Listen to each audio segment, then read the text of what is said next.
we filmed, this protester was moved off by police. More followed. Some refused to move easily. Others clearly emotional at the ordeal. No fracking anywhere! It was always going to be tense. No fracking anywhere! Over 100 protesters blockaded the site entrance this morning, among them many locals who'd never been involved in direct action before. Under what was by now tight security, the first truck arrived with a police escort. We've seen the first truck go through now. Does it still feel worthwhile to you?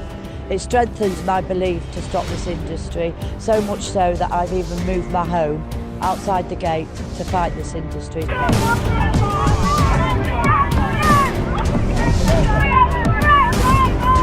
It has been a fraught day. Most that have been here today have said that they will be back tomorrow. And at the fracking site today, another tactic, so-called locking on. Protesters chained to a heavy weight. Special equipment is needed to release them. What else have we been left with? We were told that our only right to protest was to stand on the verge and wave a placard.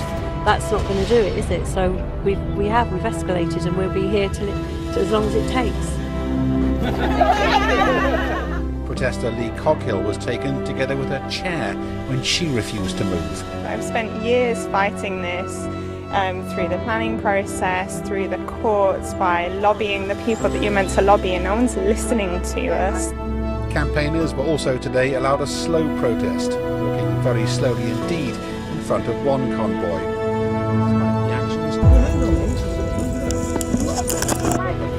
What's going on here, officers?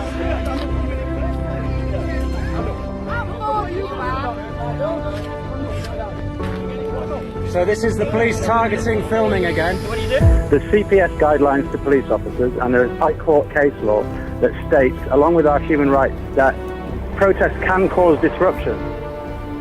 I mean, that's the point of protest. It's not standing on the side of the road waving a banner. And North Yorkshire Police have openly stated yesterday that they will not facilitate that right.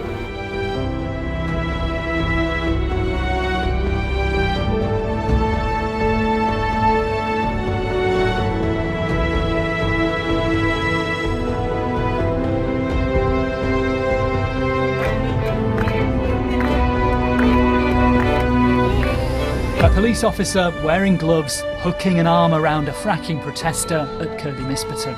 He was doing nothing illegal, but was pulled backwards. He banged his head on the ground and was left feeling shocked. Yesterday, I think, was one of the saddest days I have ever experienced in my little neck of the woods. To see 50 or 60 policemen gathered on this road, stopping perfectly ordinary people like myself from having our countryside trashed, is something I can't describe, the visceral sadness of it all.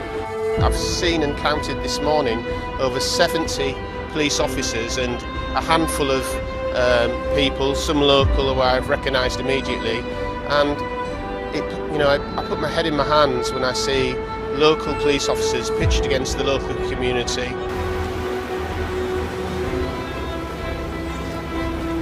This is what it looks like when fracking comes through a Yorkshire village.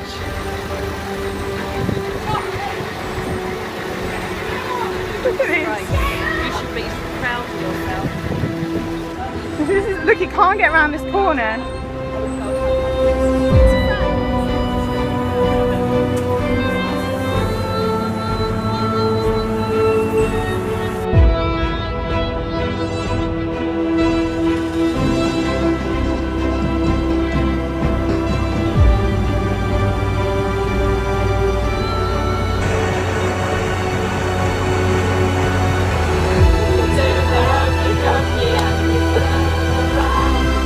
That's